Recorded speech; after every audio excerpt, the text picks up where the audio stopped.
ब्रह्ममुरारिसुरार्चितलिङ्गं निर्मलभासितशोभितलिङ्गम्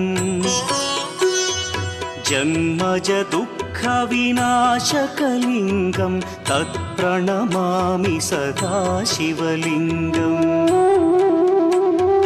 देवमुनिप्रवरार्चितलिङ्गं कामदहन करुणाकरलिङ्गम्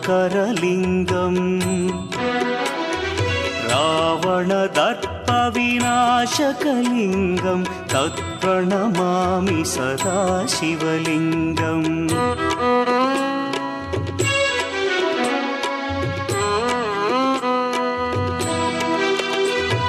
सर्वसुगन्धसुलेपितलिङ्गं बुद्धिविवर्धनकारणलिङ्गं सिद्धसुरासुरवन्द्यलिङ्गम्